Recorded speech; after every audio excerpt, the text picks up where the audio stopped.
Buenas tardes, jóvenes. Bienvenidos a nuestra clase. Estamos 14:30 y somos 21 en clases. A ver, antes de comenzar la clase, vamos a poner pausa un ratito a esto. Lo que quiero hacer ahora es mostrarles cuál era la respuesta de esta tarea. Bueno, ahí tienen entonces justo la pantalla en la cual nos hemos quedado el día de ayer. Voy a modificar ligeramente esto para llegar hasta ese nivel. Y bueno, comenzamos con esto, chicos. Ya, bueno, les había pedido a ustedes que vayamos trabajando con alternativas para poder estudiar la heterosidasticidad, o sea, el problema de heterosidasticidad. Y una de esas alternativas se llamaba la estimación eficiente.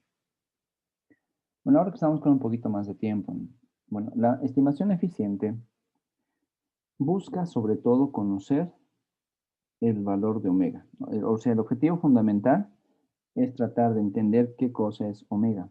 Y por eso es que esta aparece como con un supuesto de inicio, ¿no? Y el supuesto nos dice que podemos nosotros conocer una matriz de tipo T, ya, tal que esta matriz T mm, sea, por ejemplo, una relación cuadrática equivalente al inverso del valor omega.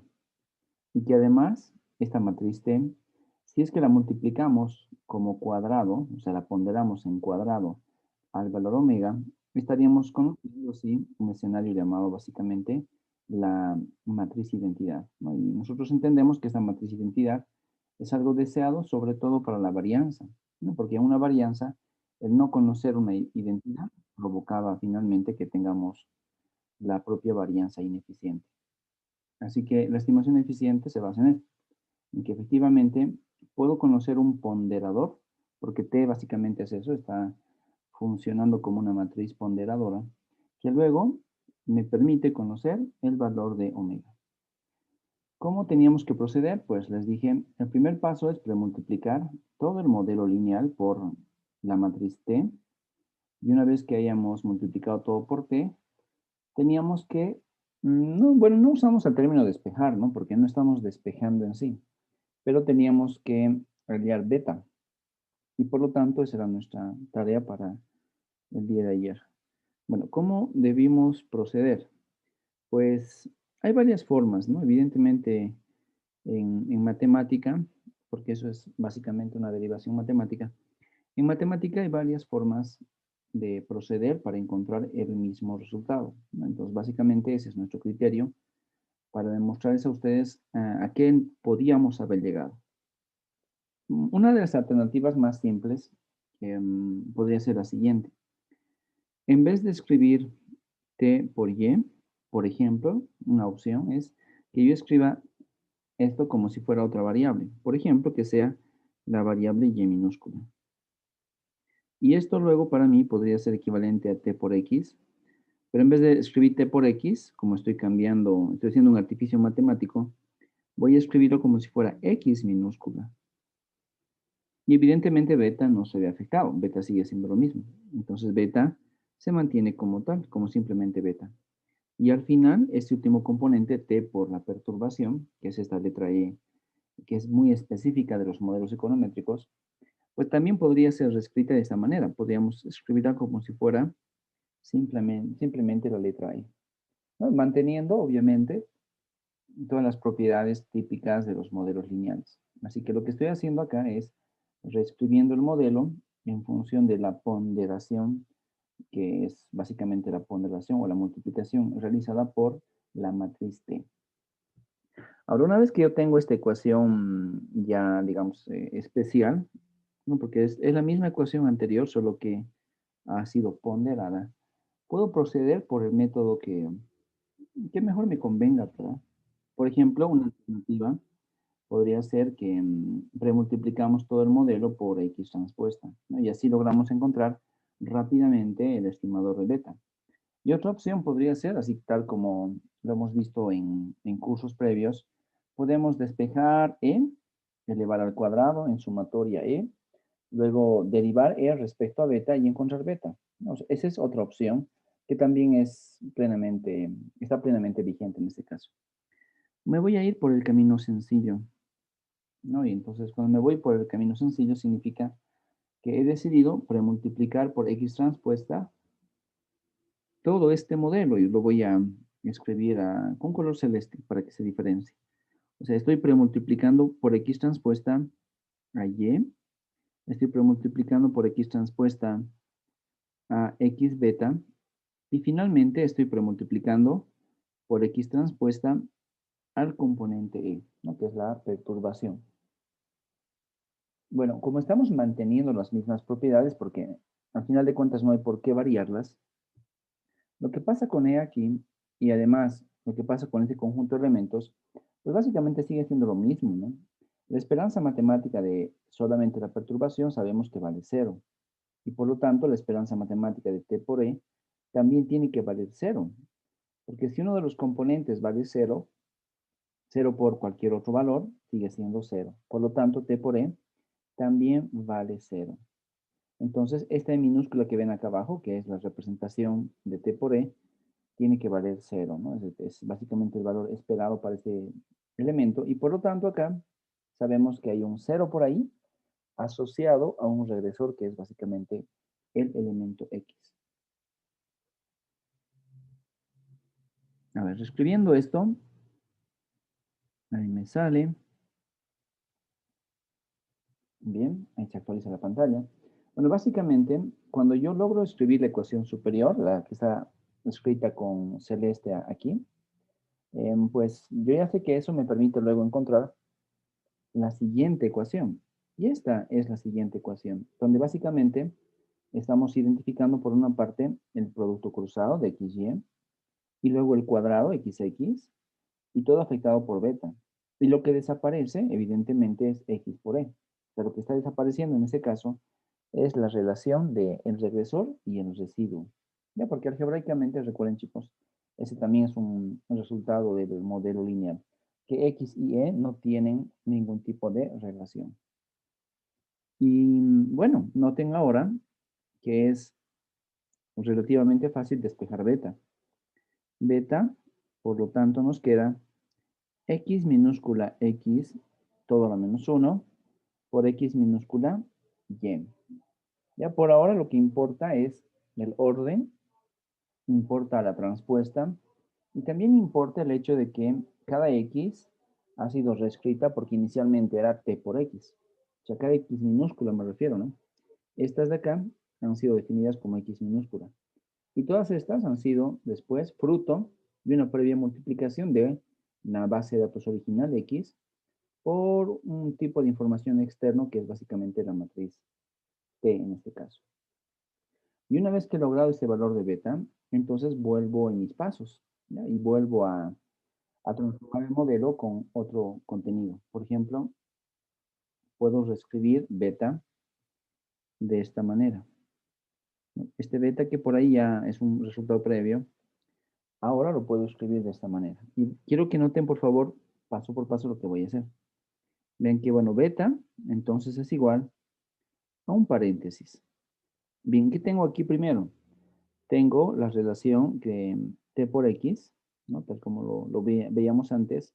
Entonces, x minúscula nada más es lo mismo que t por x. Ya no está en transpuesta, no está en ningún contenido, simplemente t por x. Por lo tanto, esto y esto van a ser t por x. Y lo que sí aparece es que el primer componente tiene transpuesta, pero el segundo componente no la tiene. Así que, volviendo en mis pasos, el primer término va a ser equivalente a t por x. Está en transpuesta. Y el segundo componente va a ser t por x. Y todo esto está a la menos 1. Ya noten que por favor esto de acá es como una coma. ¿Y que significa para nosotros? Que ese componente tiene que volverse, bueno, es básicamente una transpuesta. Tiene que volverse un producto tal que filas y columnas intercambian sus órdenes. Pero al margen de haber encontrado solamente esa primera parte, también tengo que recordar que hay una segunda parte, que es básicamente esta, x y y. Y esa también tiene que ser reemplazada con los valores originales.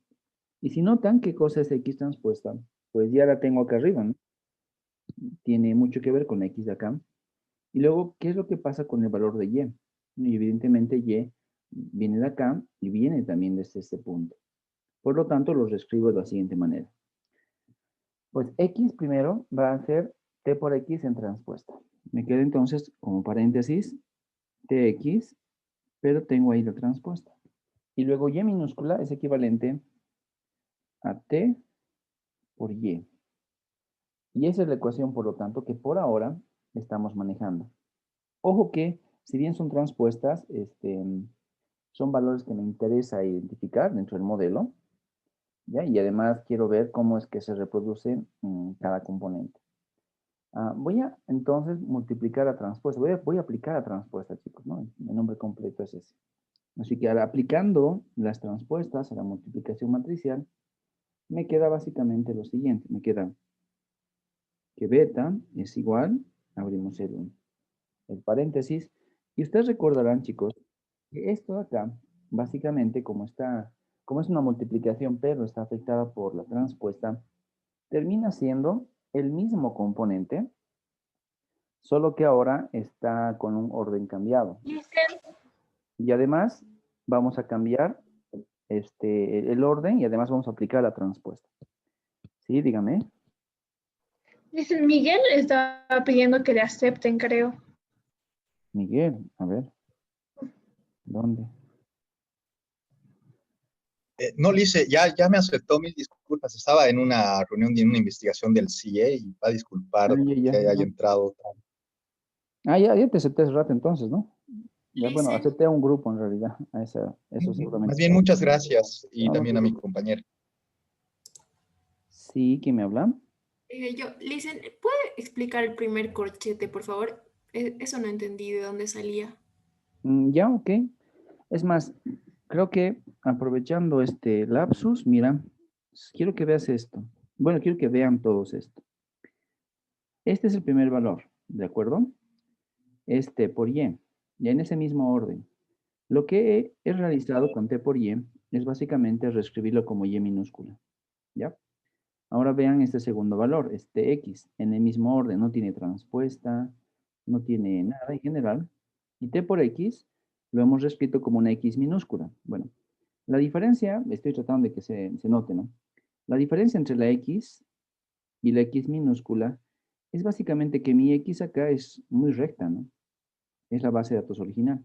En cambio aquí mi X minúscula, o sea, la que yo le llamo la X minúscula, tiene aquí como un sombrerito, ¿no? De tal forma de que sea lo que se llama serif, una letra serif. Entonces, noten que TY es esto, TX es esto, y T por E, ¿no? Sin transpuesta, sin nada, pero en ese orden, es esta E común y corriente. Hacen la derivación con el modelo transformado y nos queda todo esto como sabíamos que nos iba a quedar. La X minúscula transpuesta a la X, y ya saben los demás a la menos 1, todo ese componente, y luego la X transpuesta por Y. Ahora la transpuesta, estas dos transpuestas siguen acá, está por acá y está por acá. Ya les he puesto como una comita para que se diferencie del menos 1, pero son básicamente transpuestas. Ahora fíjense que esta X minúscula de acá es esta X minúscula de acá. O sea, lo único que he hecho es copiarla. Si antes yo había definido Tx como X minúscula y esta X minúscula aparece aquí, entonces la vuelvo a escribir como antes. Tx, Tx. ¿Ya? Aquí veo otra X minúscula chiquita, otra X. Aquí está. Y la escribo otra vez como Tx. Luego esta es otra X minúscula, la pongo acá y ya saben, vale Tx otra vez. Y al final esta Y, ¿no? Que es la que habíamos visto acá, Ty, con la Y chiquita. Esta Y chiquita termina siendo otra vez Ty. Entonces lo que estoy haciendo, chicos, es reemplazar el término otra vez, ¿no? Y solamente he copiado el valor tx con x y esta x la he copiado aquí porque vale otra vez tx. Ahora, lo más importante es lo que viene a continuación. Dado que yo simplemente he vuelto a copiar, he transformado mi modelo original en una minúscula y esta minúscula luego he transformado otra vez en el modelo original, lo que tengo que hacer es aplicar la transpuesta. Y como este es un sistema matricial, porque les había definido que T es una matriz y X es una matriz, entonces todo esto como multiplicación matricial va a verse afectado notablemente Y de la siguiente manera, además. Por ejemplo, me aparece primero X y le pongo transpuesta. Luego me aparece T y le pongo transpuesta. Y por lo tanto, este primer término ya ha sido reemplazado en segunda transpuesta y aplicado sobre todo la transpuesta en la multiplicación matricial. Ahora, el elemento de al lado es solamente Tx, ese no tiene transpuesta, por lo tanto no tiene por qué cambiar. Y lo manejamos como tal, ¿no? Copio otra vez Tx, ¿no? Solamente los estoy copiando y me queda todo a la -1. Ahora, similar procedimiento voy a aplicar acá en el lado derecho, en este componente, que como verán tiene básicamente ahí la transpuesta. Entonces lo que hago es escribir X transpuesta, T transpuesta, y ya terminé, no es eso básicamente eso. Y al final a la derecha me queda TY. Entonces TY lo copio tal y como está. Una T primero y una Y después. Entonces este es un resultado preliminar de lo que estamos buscando, que es básicamente encontrar el valor de beta, ¿ya? ¿Me entienden? Lo que he hecho es jugar un poquito con la álgebra, ¿ya? Entonces, esa ecuación sigue siendo la misma, solo que como la escribí con azul, me refiero en términos minúsculas transformados, pues eso me ahorró mucho tiempo, pero al final el valor tiene que ser siempre el mismo, ¿no? Al final me tiene que salir lo que me salga, ya sea multiplicando todo por X transpuesta, o también lo que les dije hace rato. Podríamos tranquilamente nosotros escribir todo esto como si fuera una derivación común y corriente, ¿no? Despejando la perturbación, aplicando cuadrados, derivando e igualando a cero. El método que ustedes gusten siempre les va a permitir encontrar este resultado. Ahora, una vez que logra este resultado, bueno, aquí estoy con poco espacio. Esto, así tal y como lo ven, lo voy a copiar al lado. ¿Ya? Ahí está. Y con esto, ahora quiero terminar la demostración de cuál es el valor de beta, ¿no? Dice, ¿Cómo funciona básicamente beta? Sí, dígame. ¿me puede añadir? Están esperando en sala de espera. ¿Quién me está esperando en sala de espera? A ver. ¿Otra vez? Sí, sí, es que estoy con dos dispositivos, estoy en mi cámara. Daniel, bro, Mi ¿dónde estás micrófono. vos? Sí, sí. Pero Daniel, podrías haber esperado un poquito, ¿no te parece? Ya estabas en la sala. Nos quitas un poquito aquí el orden de la explicación. Tú ya estabas en sala, eso me voy, ¿no? Dicen, Pero bueno, aprovechando a ver, un sí, sí, poco claro. aprovechando un poco el hueco que se hizo. Ujú. Esto es prácticamente lo que hace justamente el Stata cuando quiere corregir correlaciones o heterogeneidad, cuando hace el famoso robust. Todavía no, Crear. todavía no. Ah, Recién vamos a llegar a eso. gracias, Liz. Ya el tema robust se los voy a mostrar cuando hagamos el tema de la varianza. Y hay varias formas de hacer robusts, por si acaso. Ya les voy a mostrar dos técnicas. Una robust, que se llama robust de tipo white, y otra robust, que es la de Newey West, creo que se llama. Ahorita revisamos el nombre, pero va por ahí. Pero sí, el Stata aplica robust para tratar de mejorar estas estimaciones del modelo, sobre todo pensando en la varianza. No se aplica tanto al estimador, a beta, pero sí se aplica a las varianzas, ¿no? Y vamos a ver cómo es que la varianza vía, por ejemplo, la desviación estándar, se va a ver mejorada. ¿Ya? Pero sí, tiene mucho que ver, solo que no en este paso, sino en el siguiente paso. Ok, ahora, Ok. Listo, muchas gracias, dicen. ¿de qué? Mil disculpas que le No, haya no, tranquilo, cortado. tranquilo, está muy bien. Esa es una pregunta que va con el caso, ¿no? Va con la explicación. Así que está muy bien. Bueno, chicos, entonces, hasta aquí lo que hemos hecho es escribir simplemente un estimador, ¿no? Llamado el estimador ponderado. Es más, le vamos a poner a un costado el nombre. Esto se llama el estimador lineal y recibe el nombre de ponderado. Ponderado. ¿Pero por qué se llama ponderado? Pues noten, chicos, que no solamente utilizo X, ¿no? Utilizo T, donde T es la matriz que está ponderando a nuestro modelo. Así que tal y como lo ven, Esto ya es un resultado en sí mismo. Es un estimador lineal ponderado. En algunos libros de econometría le llaman a este estimador mínimos cuadrados ponderados, ¿no? En vez de llamarle MCO, como mínimos cuadrados ordinarios, a veces le denominan simplemente mínimos cuadrados ponderados. Pero lo interesante de ese estimador es que hay un paso más. Y el siguiente paso es el que básicamente se aplica como estimador eficiente. Vean que puedo escribir beta como si fuera, por ejemplo, x transpuesta omega a la menos 1 por x, todo esto a la menos 1 por x transpuesta omega a la menos 1 por y. ¿Ya? Entonces, la pregunta es, ¿de dónde sale este omega? Pues para eso, chicos, me voy un ratito a la lámina anterior. Quiero que no recuerden esto. Básicamente, la estimación eficiente tiene un supuesto, y el supuesto es que t transpuesta t, así como lo ven, es equivalente a omega a la menos 1. Entonces, estoy aplicando el supuesto de la estimación eficiente dentro de nuestro modelo. Y aquí está justamente lo que me sale. Que ahora yo tengo, en vez de t transpuesta t, tengo el valor de omega, ¿no? Esa es básicamente su representación.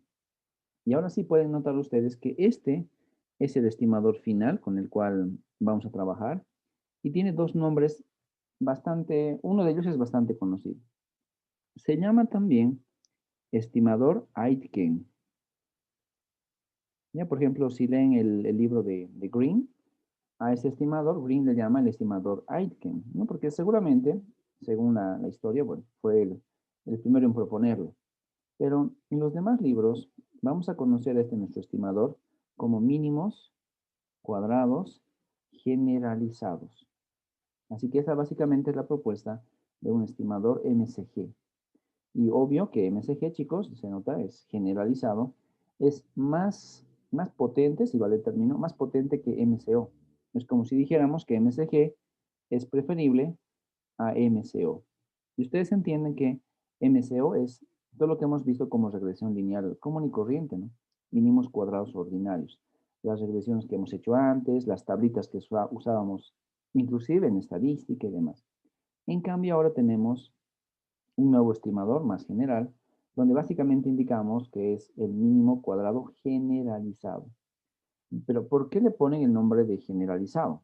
Porque básicamente ahora voy a estimar mi modelo tomando en cuenta los componentes de la varianza, tal que esta varianza puede ser inclusive heteroscedástica. Pero ahí viene justamente el por qué decimos que es preferible a.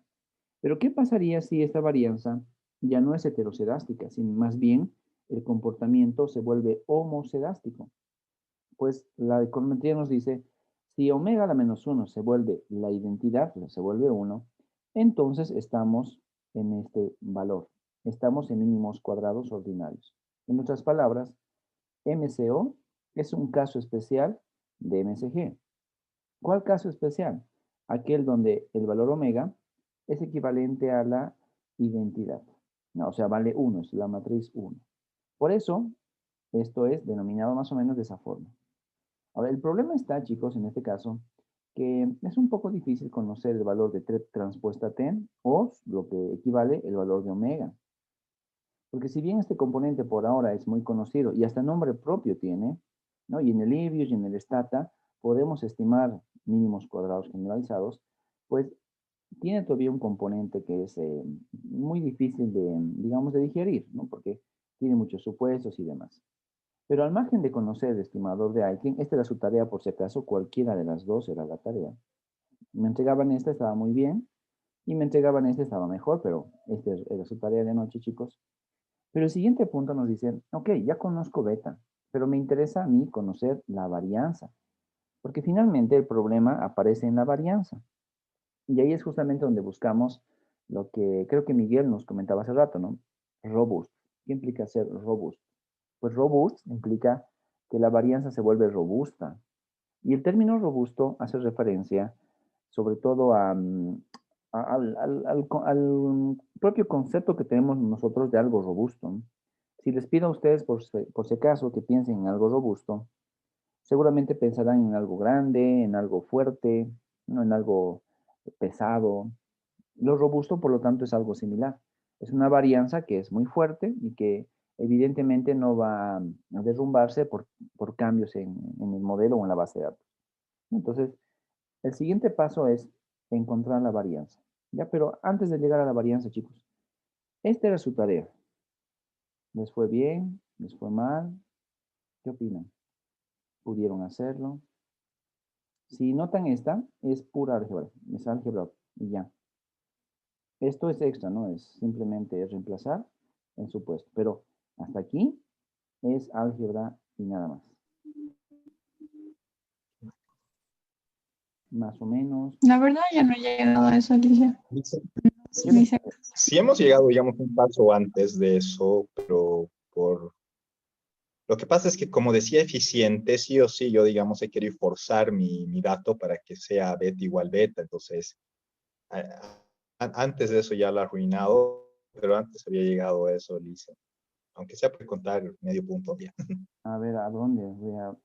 Voy a imaginarme tu respuesta. De hecho, no lo voy a revisar, pero ahora lo voy a revisar después. Pero si te Ah, fijas, no, no se preocupe. este es lo Pero mismo, sí, ¿no? Es el modelo lineal. La única diferencia es que sí, X ahora se llama TX. O sea, es exacto. lo mismo, ¿no? ¿Te das cuenta? No ha variado nada. Es exactamente lo mismo que mínimos cuadrados ordinarios, Sí, por si acaso. podemos volver a lo que estábamos hablando, Lice, A la siguiente. hacia la izquierda, ¿Sí? donde está la varianza. Ah, todavía no hemos hecho la varianza. Recién les voy a pedir ahora que lo hagan. Ah, no, Todavía no hemos hecho. claro, pero del modelo de ayer que hicimos, Ahí ya. justamente por querer llegar a eso, la ha arruinado. Pero Ujú. bueno, justamente ahí está omega 2, la transpuesta de XX a la transpuesta. Ahí es donde, porque dije, bueno, si es ineficiente es porque tiene omega, entonces no tiene que tener omega si quiero que sea eficiente. Y a causa de eso, solito la ha arruinado. Ya. Ya, sí has hecho cosas que no te he pedido. Además, no te he pedido por si acaso varianzas. Les pedí beta, el estimador. Recién vamos a ver la Ya, varianza hoy.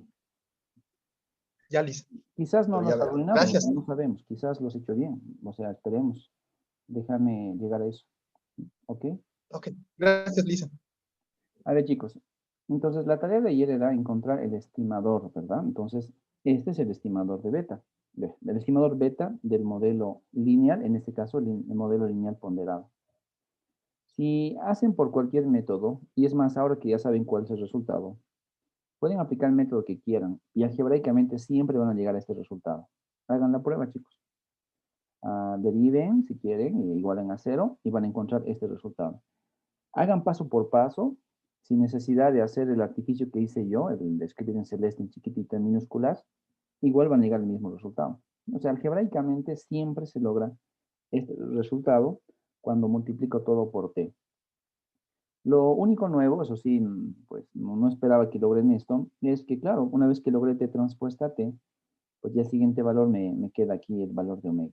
Ya, pero ojo, esto es por ahora simple y llanamente mi estimador.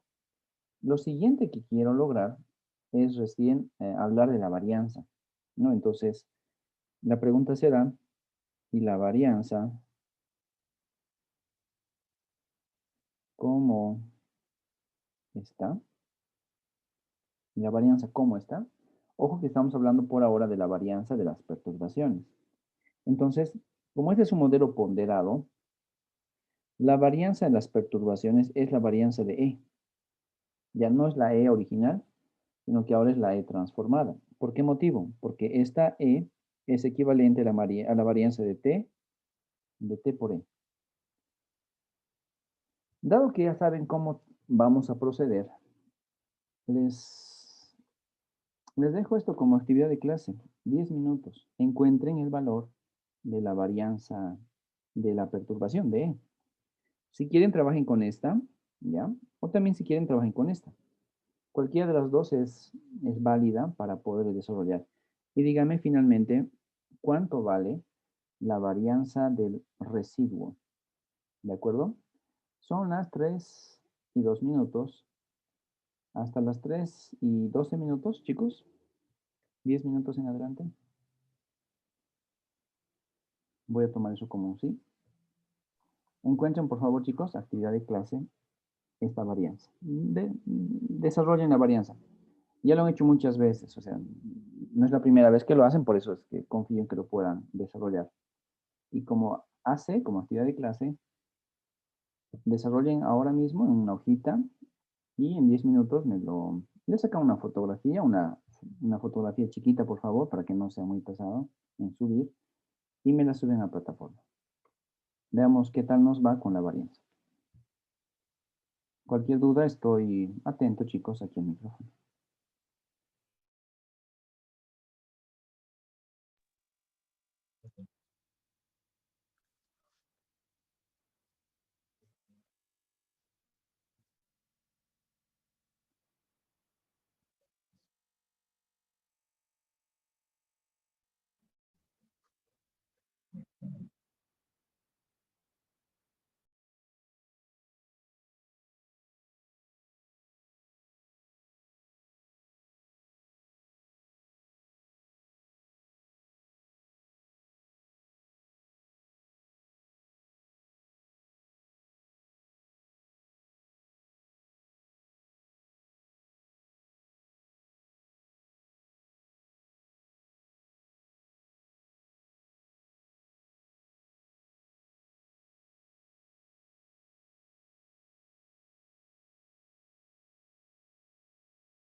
Le hice una pregunta. Para poder sacar la varianza, ¿se tendríamos que despejar E o sacamos sobre lo que acabamos de sacar, o sea, sobre beta? No, es la varianza de E, no entra beta aquí. Ah, ya, entonces tendríamos que despejar de la ecuación inicial E primero, ¿no? No, solamente lo que está en la pizarra, así TE o E, sobre eso trabaja con la varianza. Ah, ya, gracias. Ya no usen ecuaciones previas ni nada, es directamente E o TE, como quieran ustedes. Listen, perdón, esa E minúscula es la misma que la otra E, ¿no? Sí, ambos, bueno, son equivalentes, ves el igual. Entonces manejamos, ves, como que la E minúscula es lo mismo que la T por E, donde E es el valor original de la perturbación y T es la matriz que está ponderando a todo esto.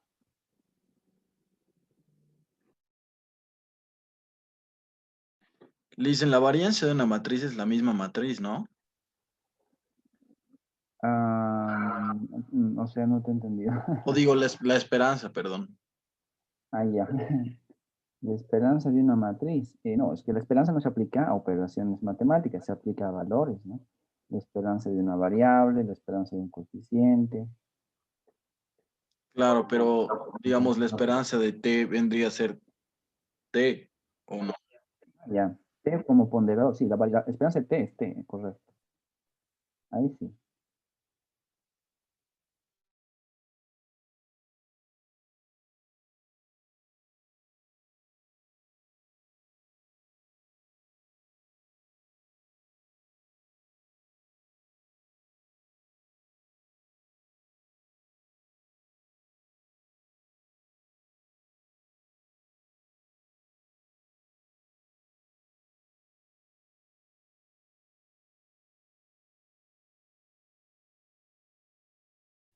Ahí al final les puse hacer actividad de clase. Y ahí demuestra la varianza residual, chicos, por si acaso.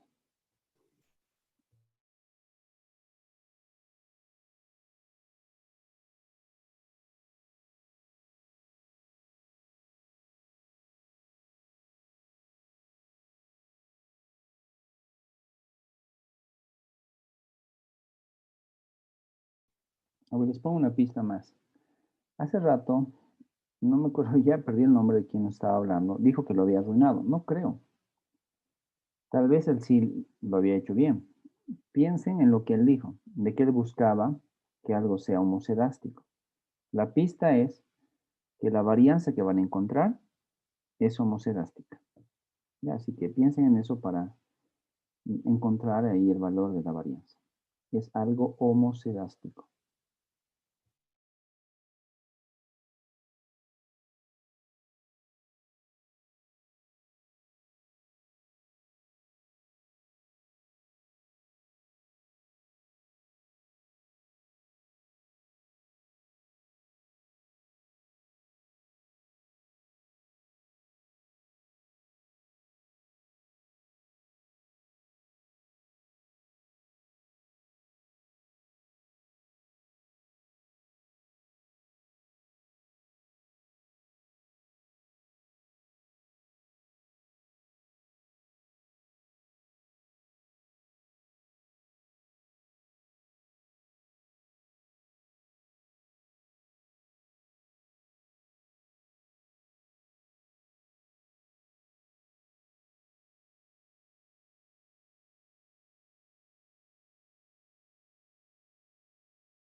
¿Qué tal les fue, chicos? Tengo 7 respuestas hasta ahora.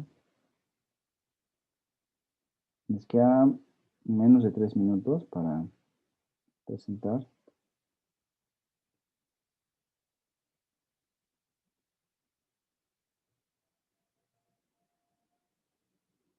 Ya van 8.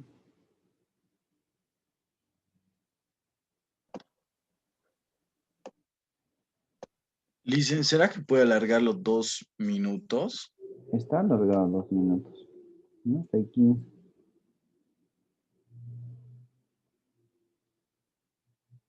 Estaba hasta ahí 12. Lo alargué 3 minutos más. Hasta ahí 15.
Bueno, ya venció, chicos.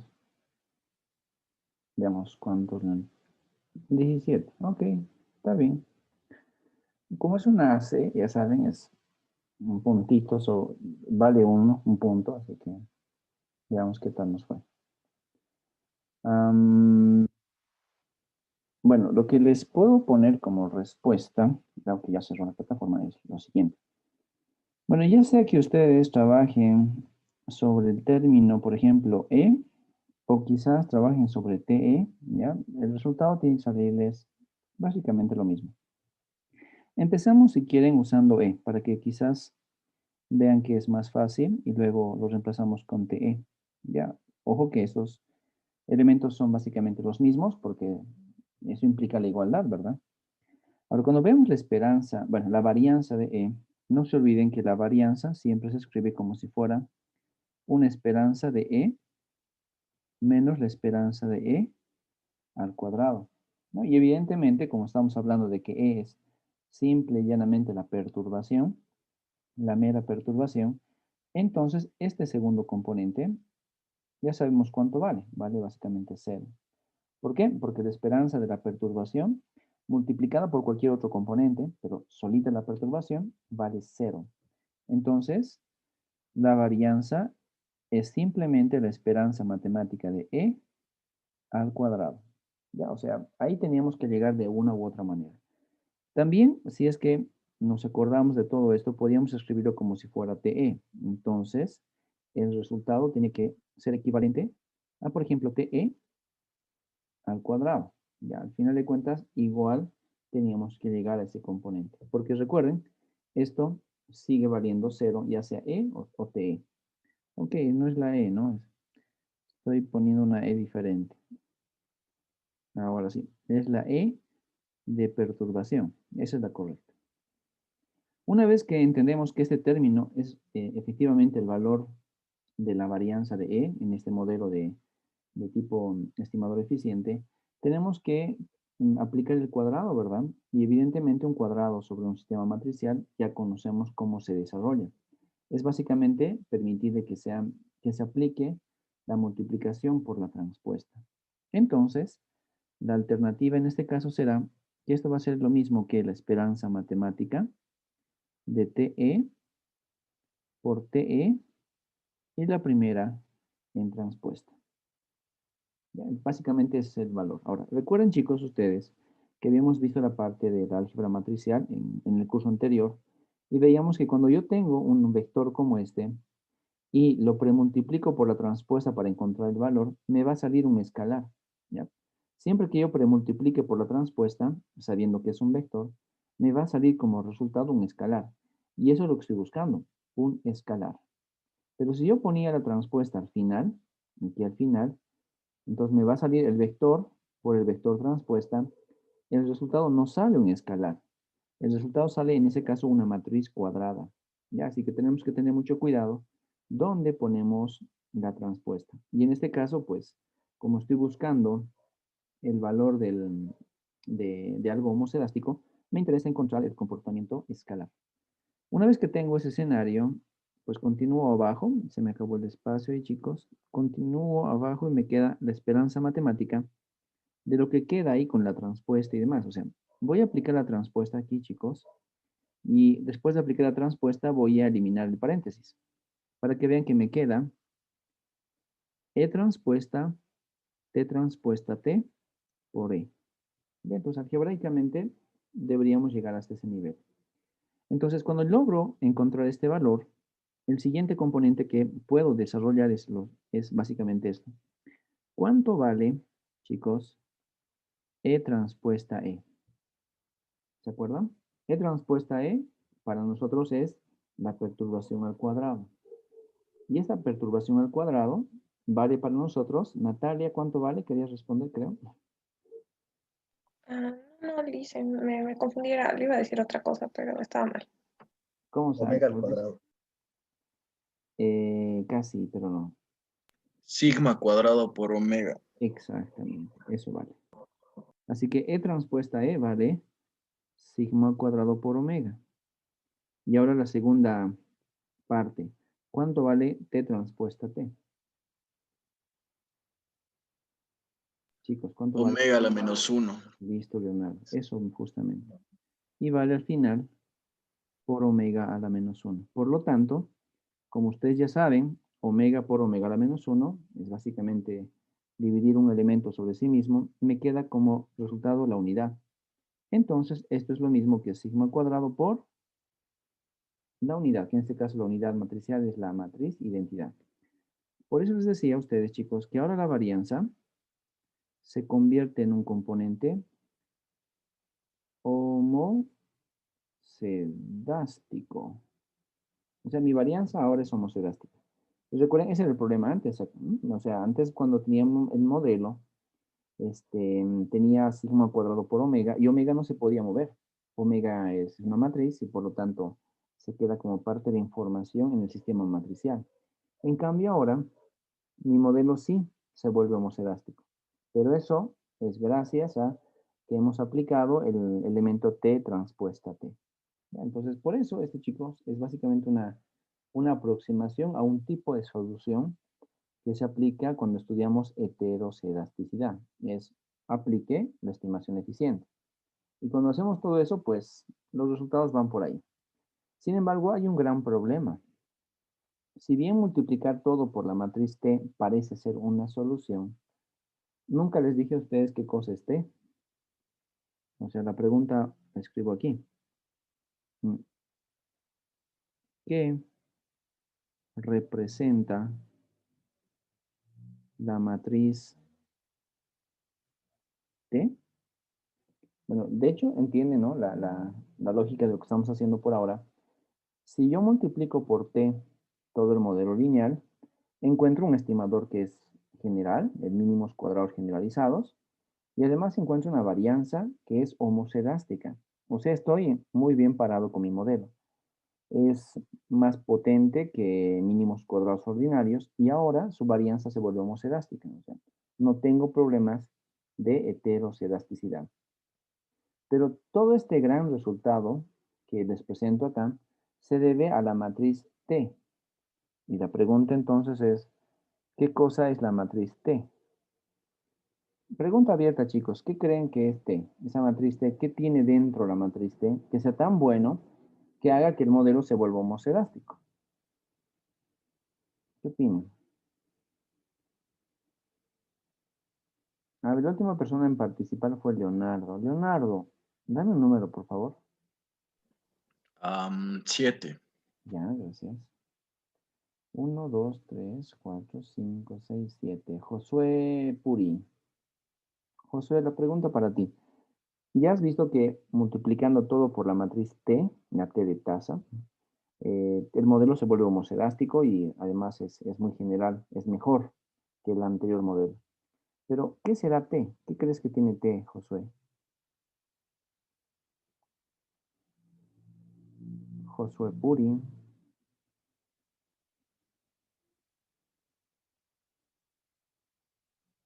Y bueno, Josué no está en clase. Vamos con 7 más. 1, 2, 3, 4, 5, 6, 7. Me parece Martín Arce. Martín Arce, ¿qué cosa será para ti que implica la matriz T? Licen, la verdad no, no tengo ninguna idea de qué pueda tener la matriz T. Ah, ya, ok, magnífico. Esa es una buena respuesta. Miren que ahorita la duda es ahí, ¿no? No sabemos qué cosa es T. Por eso están T, ¿qué creen que podría estar en T? Ok, me voy con 7 más. 3, 4, 5, 6, 7. Rafael Relos. Rafael, ¿qué cosa será T? ¿Qué tiene T?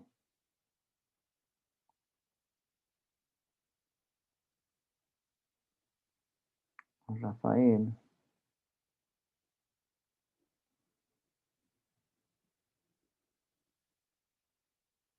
Creo que Rafael tampoco está en clase.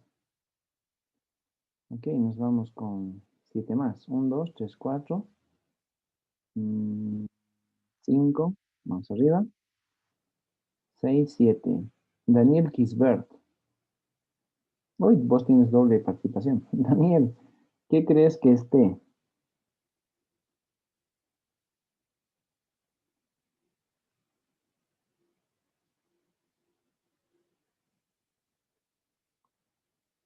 No tengo Daniel. idea, Lisa. No sé, Lisa. Ok. Miguel, levantas la mano. ¿Qué crees que esté? Sería una matriz identidad, por Mm, lo cual tiene sus propiedades para justamente corregir justamente el omega al cuadrado si estuviera ineficientemente, bien, por decirlo. ya. No, la matriz T no es una identidad. Rayos. Bueno, Ya, gracias. lastimosamente no. Mayra Vanessa, ¿qué será T? ¿Qué crees que esté? Estamos aquí de alguna forma adivinando, porque así es como podemos avanzar. Mayra, te escuchamos. Creo que la matriz T puede ser una matriz que trate de igualar todos los sigmas que hemos visto en la matriz en esas matrices escalares que estábamos estudiando el día de ayer. Ya, ok. Ok, Mayra, tienes razón. La matriz T, por lo tanto, puede ser, obviamente es un ponderador, porque está ponderando el modelo lineal.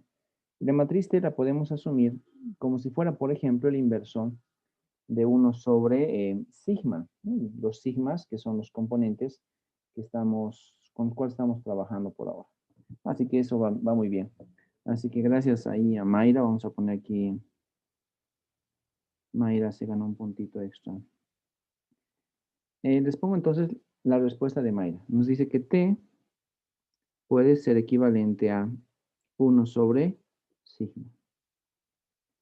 Esa es una opción, una alternativa de lo que podría ser T. Pero el problema está en que T no es único. O sea, a veces esta T puede verse mejorada de la siguiente manera. T también puede ser equivalente a 1 sobre sigma cuadrado. Y no solamente entonces es sigma solito, a veces es sigma cuadrado también, o sea, la varianza. Pero en otras ocasiones también hemos visto por ahí que como es un ponderador, T puede ser equivalente a 1 sobre, inclusive el inverso de la base de datos, sobre X. ¿Ya? Pero principalmente estos dos terminan siendo la primera respuesta de lo que es la matriz T. Así que estamos en ese sentido. No, Mayra tiene básicamente mucha razón. ¿De acuerdo? Ahora, ¿cómo funciona, no? O sea, Perdón por preguntarle tanto, pero ¿cómo realmente funciona una matriz ponderación? La verdad, o sea, eso voy a hacer ahorita. ¿qué es lo que hace? Ahora. Ajá. Eso estaba diciéndoles, Miguel, te me has adelantado un poquito. Pues les vamos a cómo funciona la matriz ponderadora. Y la idea además es que, bueno, como entendemos a la heterocedasticidad a partir de un gráfico, voy a copiar el gráfico, nos vamos a proponer por acá un gráfico, tal que este gráfico es, por ejemplo, el siguiente. A ver, de hecho es un gráfico de tipo heterocedástico, ¿no? Que podría ser más o menos este. ¿Ya? Lo he puesto de forma horizontal, ¿ya? Si ven el promedio de las líneas de regresión sería básicamente un valor de tipo horizontal, para que sea más fácil nuestro entendimiento, ¿ya? Y veamos cómo funciona. De hecho, si hago una regresión, la regresión pasaría por el promedio. Esa sería la regresión, la línea negra que ven ustedes ahí. Y de hecho eso permite encontrar para arriba y para abajo el valor de la función sedástica. Como vemos, la parte izquierda tiene mayor variabilidad y la parte derecha menor variabilidad, y eso ya implica estos indicios de la heterocedasticidad. ¿Qué más vemos con todo esto? Pues lo siguiente será, ¿cómo logro ponderar mi modelo? Esto es Y y esto es X. Al ponderar por el valor de sigma cuadrado o de X, ya cualquiera de los dos, es que básicamente tratamos de ponderar aquellos valores grandes, los ponderamos por el inverso de un valor, ¿no? Y evidentemente, cuando aquí hay mucha variación, sigma cuadrado va a ser grande, ¿no? En cambio acá, sigma cuadrado va a ser pequeñito. Por lo tanto, si el sigma cuadrado acá es grande, su inverso va a ser bastante pequeño, ¿me entienden? Estoy hablando del inverso básicamente. Entonces, un valor muy grande en sigma cuadrado va a tener un inverso bastante pequeño. Entonces, cada valor que está aquí en la parte enorme de nuestra variación se va a achicar y se vuelve más pequeñito. Por ejemplo, así de pequeñito, más o menos por ahí. Y por otro lado, el otro componente, me refiero a este acá, en este caso, al lado de la derecha, la varianza es bastante pequeña, incluso puede ser muy pequeña respecto a los valores de la propia variación. Y como la varianza es muy pequeña, ya saben, si esto es muy pequeño, entonces el ponderador se vuelve más grande, ¿no? Vean, es el denominador que se vuelve más pequeño y eso hace que el numerador se vuelva más grande. Esa es la idea que estamos tratando de relacionar. Y por lo tanto, como el ponderador se vuelve más grande, entonces esto se vuelve más grande. De tal forma que valores grandes son achicados y valores pequeños son agrandados. Entonces, ponderamos todo por sigma, por ejemplo, o por alguna variación de sigma, y eso es lo que me queda. Originalmente, voy a marcar, originalmente teníamos esto con celeste, ya que es casi como un embudo, un cono. Vamos a agrandar esto así. Inicialmente teníamos esto. Pero como lo estamos ponderando por el inverso de la variación, variaciones grandes ponderan hacia abajo y variaciones pequeñas ponderan hacia arriba. Y eso hace, ¿no? Según este caso, este diagrama, hace que la parte amarilla termine siendo el modelo ponderado, que además es homocedástico.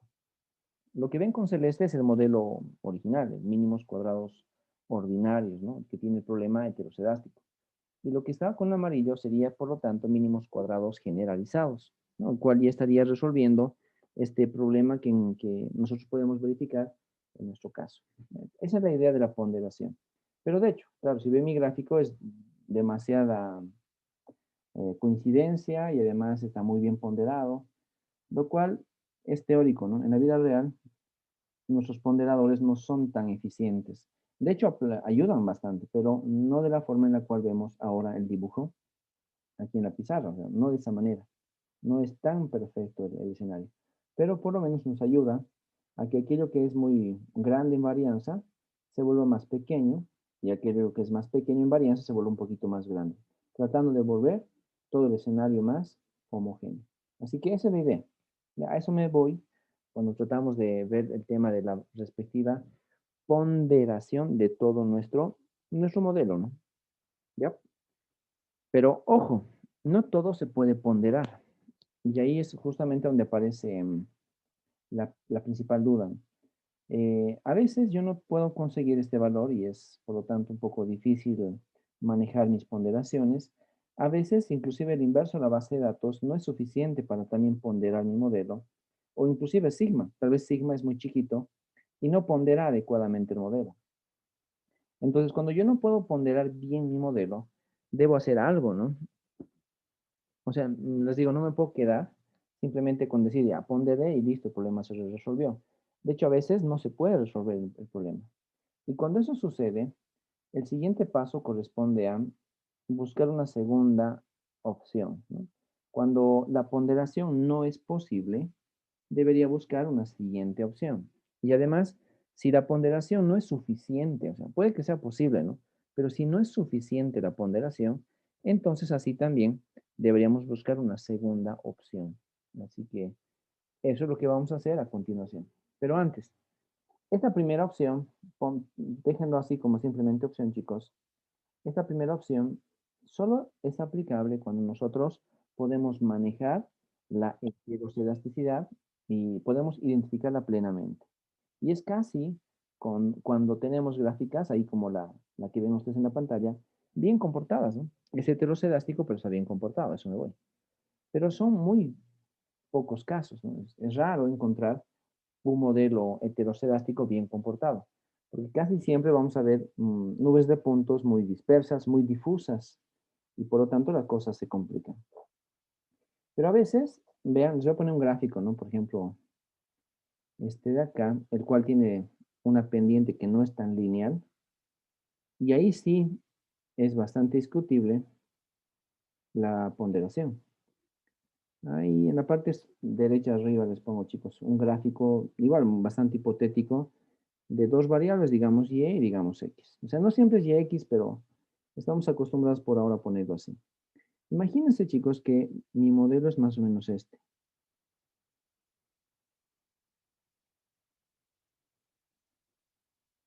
Es un modelo bastante, o sea, curvo. Se parece a una parábola, ¿verdad? O sea, parábola porque es más o menos así. Se parece a una parábola, pero además de parecerse a una parábola, tiene variaciones significativas en varias partes de la evolución de la variable. Y de hecho, si solamente son dos variables, yo puedo hacer una regresión aquí. De hecho, siempre es posible hacer la regresión. Y la regresión me puede salir, por ejemplo, esta línea roja, ¿no? O sea, pasa por el promedio de los datos, la regresión existe y ya. Pero aquí, como estoy ponderando todo en función de la varianza, pues noten que la varianza a veces no se la puede identificar de manera plena. Hacemos un zoom acá, quiero que vean dónde no podría aplicar lo que les sugerí hace minutos atrás.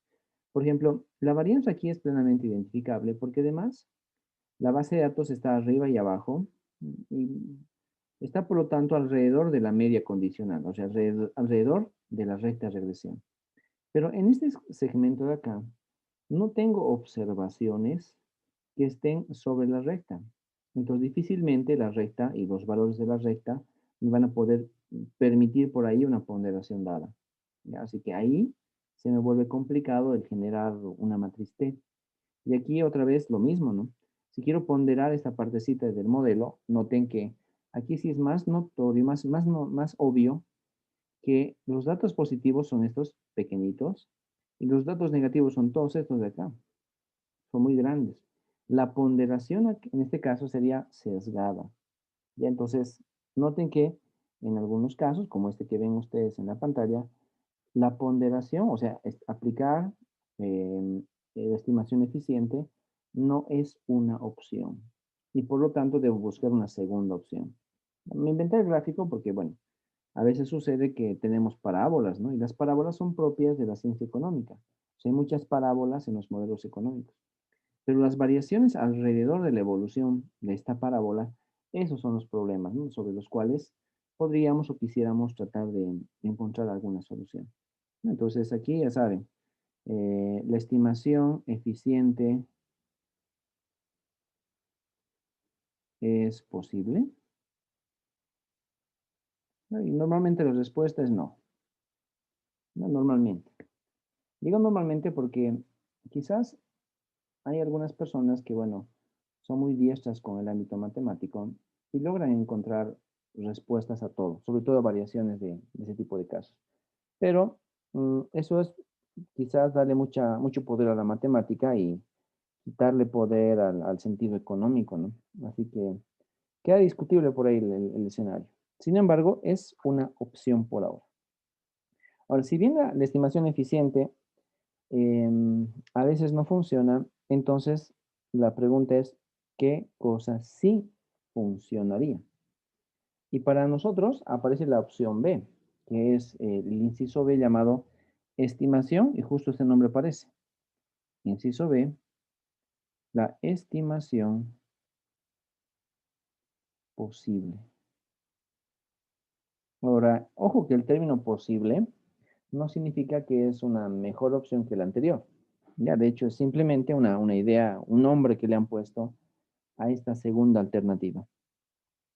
Y bueno, en este caso nos dice, en ocasiones, y así empiezan en realidad las definiciones de la estimación posible, que en ocasiones podemos nosotros encontrar algún parámetro, digamos, tita, que sea capaz de explicar el comportamiento heterocedástico. O sea, esa es la idea. Es más, es tan interesante esa idea que se los voy a poner ahí por escrito, ¿no? Que en ocasiones podemos encontrar un valor de tipo omega, ¿no?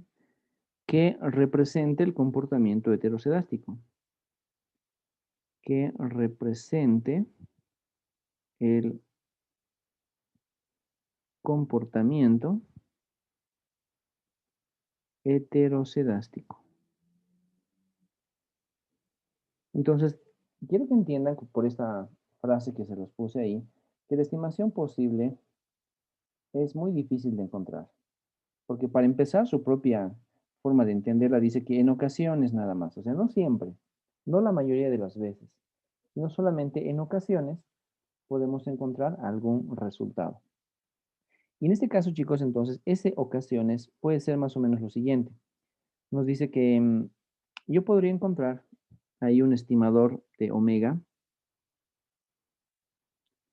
y ahora decimos que omega depende del componente tita. Si yo logro encontrar tita, entonces podría conocer omega. Y efectivamente, ese valor de tita podría venir, según las generalizaciones de los modelos en econometría, normalmente tita se aproxima al comportamiento de las varianzas, ¿no? Y nos dice que ese podría ser también la varianza, una función de las varianzas, digamos, del pasado, t-1, afectados por el propio comportamiento tita. O sea, tita depende de las varianzas.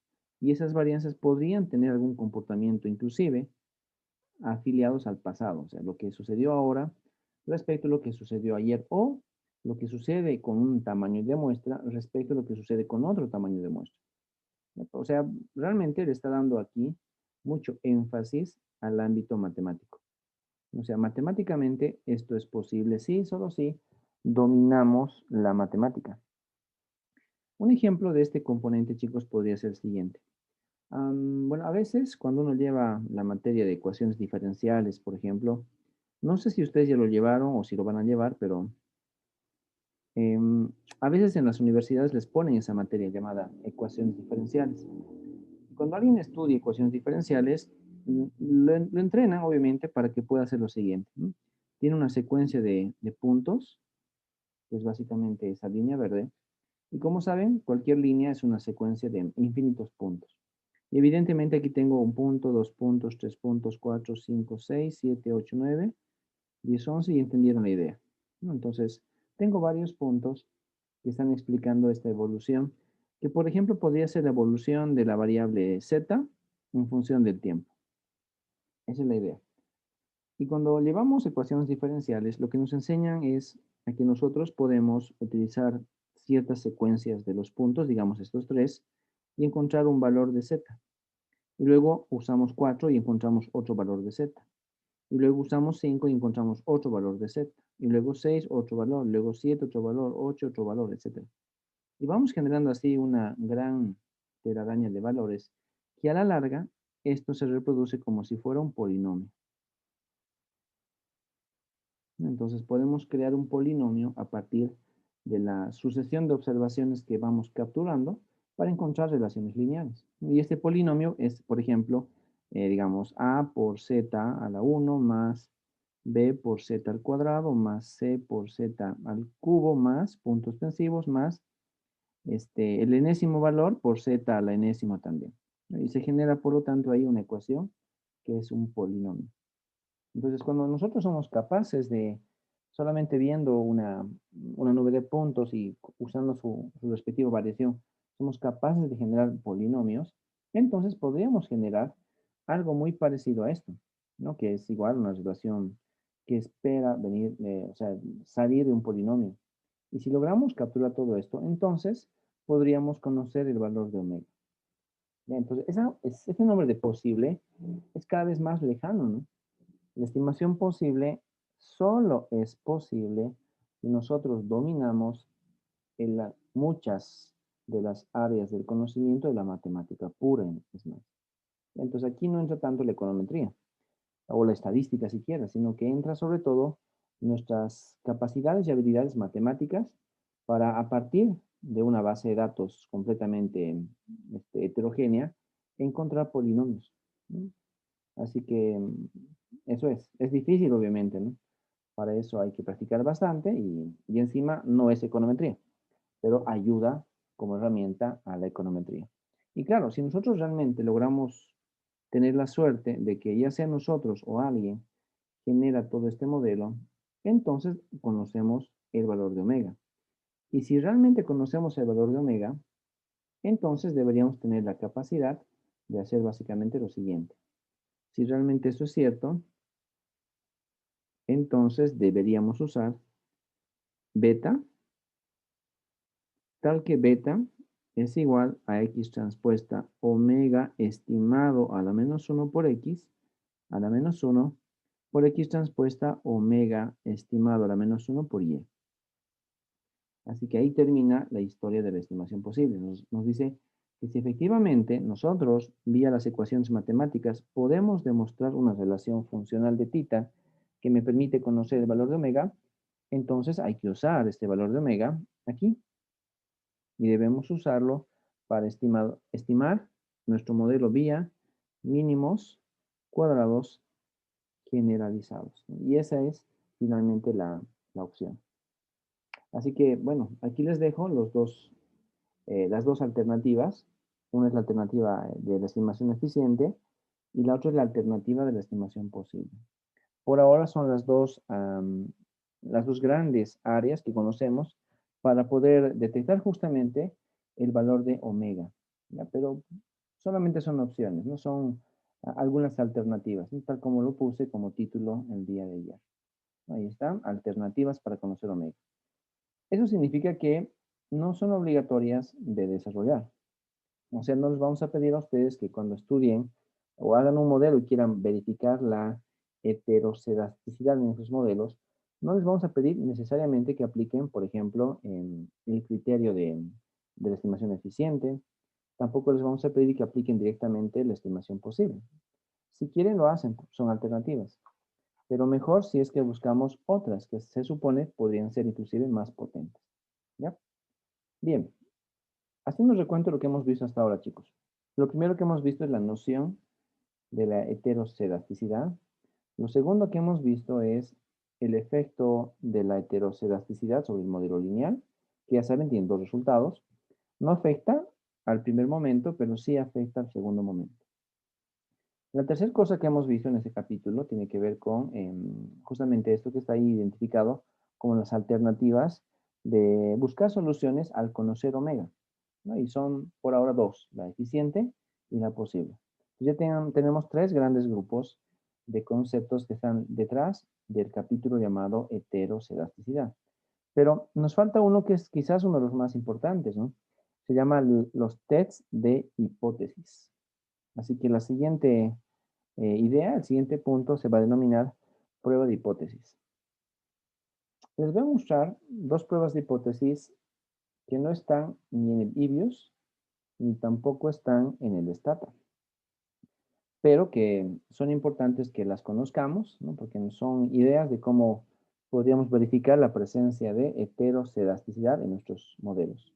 Y sobre estos casos que les voy a presentar en la pizarra, ya saben, no están en los softwares de econometría, van a tener una tarea, ¿no? De aplicar cómo se hacía la aplicación de este tipo de herramientas a la antigua.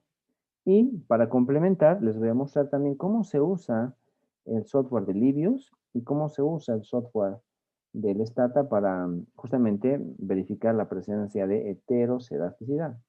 Y una vez que completemos esos dos cuerpos de conocimiento de los tests, ya saben, los tests clásicos y los tests actuales de las computadoras, nos vamos a ir al último punto, ¿no? Y el último punto justamente habla de la solución, de cómo podríamos nosotros solucionar la presencia o el problema de la heterocedasticidad, ¿no? Y ahí justamente vamos a responder a lo que Miguel nos preguntaba al principio de la clase, si es que el comando robust es justamente el estimador NSG. Y como le dije a él, seguramente se acuerdan, no es lo mismo, porque robust recién lo vamos a ver ahora hasta el final de este capítulo. Ok, ¿alguna preguntas aquí, chicos? Algo que quieran aclarar, que quieran profundizar, que quieran repetir, antes de irme con los test de hipótesis.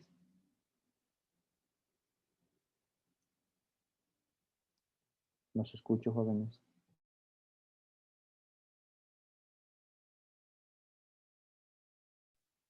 Bueno, nos vamos entonces con test de hipótesis. Me quedó ya claro, listo. Ya, gracias.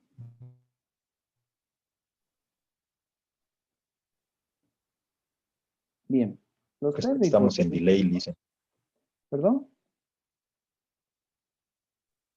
No te escuché el último otra vez. Creo que estamos desfasados entre audio y micrófono. Un poquito. Siempre pasa. Bien. Ahora, bueno, ¿para qué me sirven los test de hipótesis? Que en este caso es un test de hipótesis de heterocedasticidad. Test de hipótesis para heterocedasticidad. Bien, ¿para qué me sirve este test de hipótesis de heterocedasticidad? Pues básicamente, chicos, para que nosotros podamos detectar la presencia de este problema en nuestros modelos. Y si bien no es un test, lo voy a mencionar, porque muchos libros de econometría lo mencionan como válido, y es que lo primero que deberíamos hacer para detectar la posible presencia de heterocedasticidad es hacer un gráfico. Y recuerden, hace un par de días, justamente eso han hecho ustedes, ¿no? Hace un par de días les pedí que ustedes hicieran unos gráficos que vamos a revisar en breve. Eso sí quiero que me expliquen qué han hecho, o qué variables han mezclado y por qué. Y bueno, la primera idea es justamente hacer un gráfico. Así que lo pongo ahí como primer párrafo, ¿no? Si bien no es un test, ya no es un test, coma, pero es altamente recomendable. Altamente recomendable que realicen gráficos.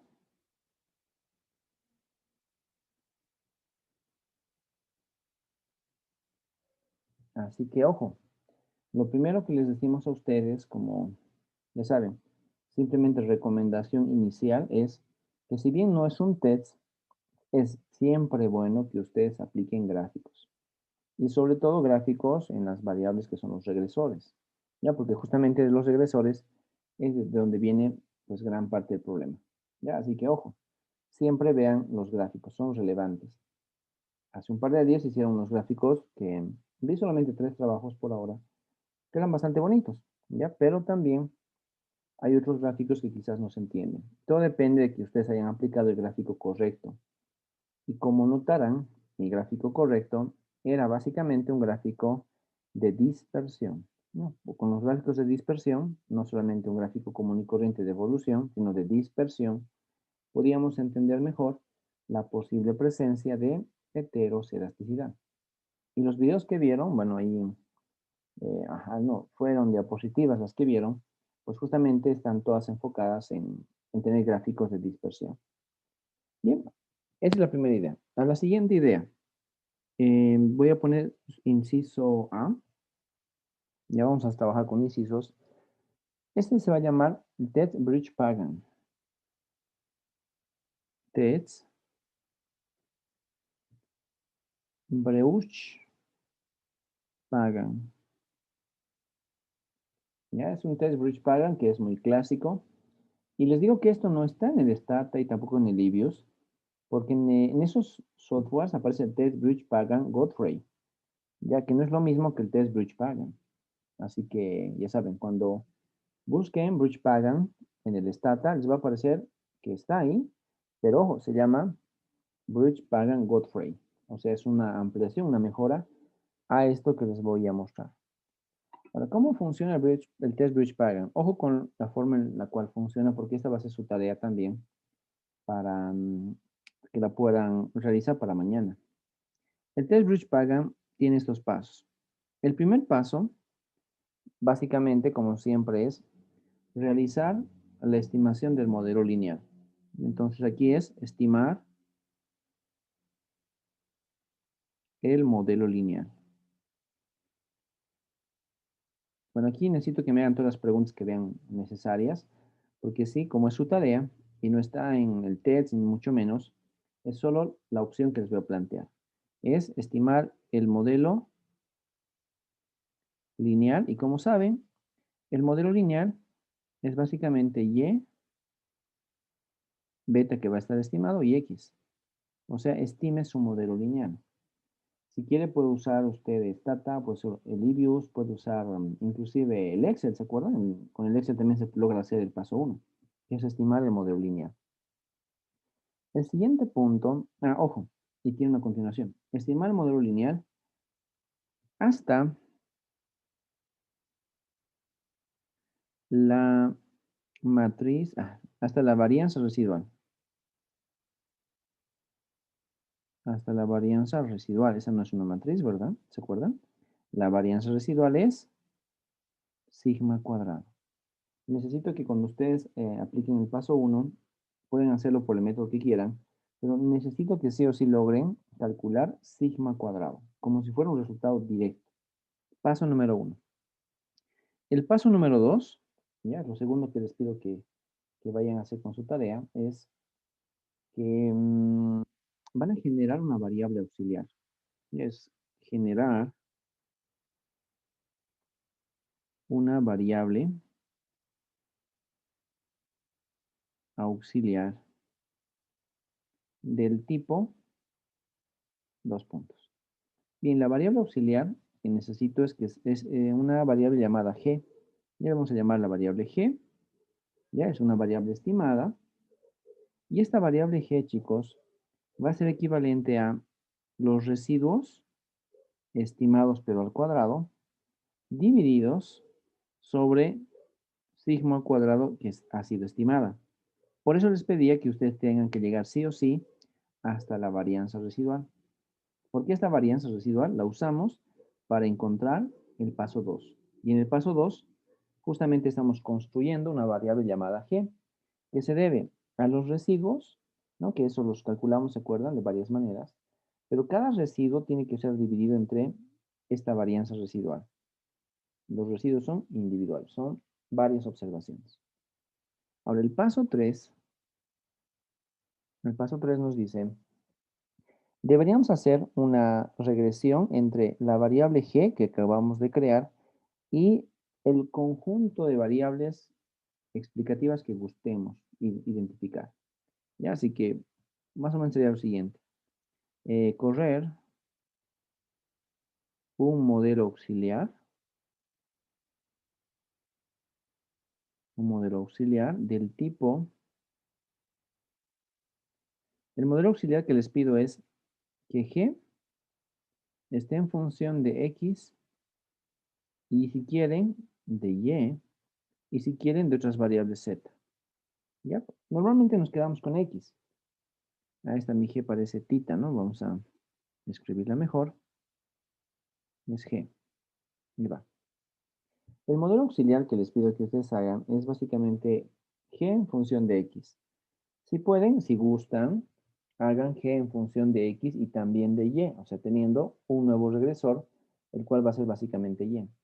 Y si gustan también, pueden incluir otras variables, siempre y cuando esas otras variables permitan, ¿no? Ser básicamente componentes que están fluctuando y que tienen algo que ver con el modelo. Ya tampoco z tienen que ser variables ajenas a nuestro modelo. Pero finalmente es eso.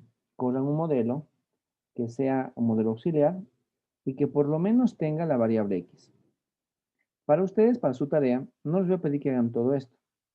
Les vamos a pedir que para su tarea ustedes hagan g en función de x nada más. Esa va a ser la idea. No van a buscar y ni z, sino simplemente hacen g en función de x, ¿no? Y con eso nos vamos a quedar por ahora. Y una vez que hemos cumplido los 3 pasos, el paso 1, 2, 3, a ver, movemos esto un poquito, nos vamos a ir al paso número 4. Y el paso 4 nos dice, aplique las siguientes hipótesis. Así que paso cuarto, aplicar las siguientes hipótesis. Bien, para que encontremos la hipótesis nos dice que la hipótesis nula, la hipótesis cero, la típica, implica que la suma de cuadrados explicados de nuestro modelo lineal tiene que ser igual a 0. Y por lo tanto, la hipótesis alterna, la hipótesis 1 que le llamamos normalmente, dice que la suma de cuadrados explicados es diferente de 0. ¿Y cuál es la interpretación? Si efectivamente la suma de cuadrados explicados es igual a 0, significa para nosotros que hay homocedasticidad. Hay homocedasticidad. Y por otra parte, si la suma de cuadrados explicados del modelo es diferente de 0, entonces afirmamos que hay heterocedasticidad. Así que esa es la forma por la cual podemos identificar tanto a la hipótesis nula como a la hipótesis alterna. Pero ojo, estas hipótesis se aplican sobre este modelo, no sobre el modelo del paso 1, se aplican sobre el modelo del paso 3, ese modelo auxiliar que hemos creado corriendo la variable g sobre los regresores y otras variables. Aquí lo importante es que ustedes recuerden qué cosa es la suma de cuadrados explicados, ¿ya? Porque, ojo, es un componente estadístico, ¿ya? Uy, se me acabó de pasar. Y básicamente, como es un componente estadístico, entonces tenemos que recordar de dónde viene, ¿ya? Y solo para de una vez hacer el ejercicio, les voy a recordar acá en la parte derecha cómo es que nosotros podríamos encontrar la suma de cuadrados explicados. Y luego vamos a plantear todo esto como si fuera una distribución de tipo chi cuadrado. ¿Ya? Así que, bueno, se me acabó de abajo la pizarra, me voy para arriba, chicos. Y aquí arriba voy a ponerles justamente la forma de decidir. O sea, cuando estoy en el H0 y cuando estoy en H1. Y lo que hacemos es entonces, comparamos la suma de cuadrados explicados. O sea, comparamos la suma de cuadrados explicados, si es 0 o no es 0, pero a partir de una chi cuadrado que tiene p menos 1 grados de libertad. Esa es la idea. Y normalmente p hace referencia al número de variables que estamos utilizando en el modelo 3. Esto es básicamente el número de variables del paso 3. Ya saben cuál es el paso 3, está ahí todo numerado. Así que de ahí viene la idea. Una chi cuadrado con p menos 1 grado de libertad. Por ejemplo, si ustedes ven el paso 3, así como se los puse acá, este paso 3, de entrada ya sé que si tengo x, una y y una z, con estas tres, de entrada yo ya sé que p vale 3. Entonces ya sé que esto vale 3. Le tengo que restar 1. Entonces voy a buscar una chi cuadrado con básicamente 2 grados de libertad, ¿no? Y esa va a ser mi forma de decidir. Y como recordarán, chicos, las chi cuadrados tienen una gráfica más o menos así. Las gráficas de las chi cuadrados son gráficas a una sola cola, donde medimos aquí el porcentaje y aquí medimos el valor de la chi cuadrado. Y esas gráficas son así, son como unas laderas que se vuelven asintóticas al eje horizontal. Ya son muy parecidas a eso. A ver ahí para que lo vean mejor. Y lo que hacemos entonces es buscar el valor de la chi cuadrado con p menos 1 grado de libertad, que por ejemplo podría ser ese. Este es la chi cuadrado con p menos 1 grado de libertad. Ahora, si el valor de la suma de cuadrados explicados, este acá, cae dentro de esta área, ¿ya? Ya habíamos dicho, para nosotros básicamente eso implica homocedasticidad. Esto es homocedasticidad. Pero si por el contrario, el valor de la suma de cuadrados explicados es muy grande y supera el valor de chi cuadrado, y nos vamos por acá en la parte que ahora marco con rojo, esto significa que tenemos heterocedasticidad, ¿no? Y estamos, por lo tanto, en ese vaivén entre un componente y otro componente. Todo depende del valor que asuma la suma de cuadrados explicados. Y como les dije, pues quizás no siempre nos acordamos cuál es la suma de cuadrados explicados, aunque en el Stata me saca rapidísimo, ¿no? Ahorita se los muestro. Pero veamos de dónde viene. Si alguien no va a usar Stata o quizás no lee bien los resultados del Stata, puede hacerlo inclusive de manera manual. Y vemos que de un modelo lineal de tipo, por ejemplo, Y, que es igual a beta veces X sub I más E sub I, tranquilamente en ese sentido podríamos nosotros aplicar sumatoria y elevar al cuadrado. Por lo tanto sería que aplico sumatoria y elevo al cuadrado el lado izquierdo de mi expresión. Y luego hago exactamente lo mismo, aplico sumatoria y elevo al cuadrado la segunda parte de la expresión. Y como ustedes saben, los binomios al cuadrado se vuelven trinomios. Entonces el lado derecho, que es un binomio al cuadrado, se va a convertir en un trinomio, ¿no? Y el trinomio es, por ejemplo, el siguiente. Aplicando ahí la sumatoria, me queda que el trinomio es el primero al cuadrado más el doble producto del primero por el segundo y más el segundo al cuadrado. Así que ese es mi trinomio que sale justamente del binomio elevado al cuadrado. Y bueno, viendo que hay valores que conocemos, sabemos que esto se vuelve cero. ¿Por qué motivo? Porque el regresor y el residuo están juntitos.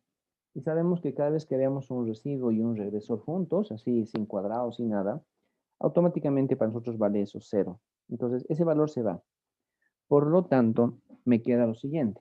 Yendo un poquito más abajo, solo recordando la parte estadística, me queda ahora que el lado izquierdo es la sumatoria de y sub i al cuadrado. Ya eliminando el paréntesis, me queda básicamente eso.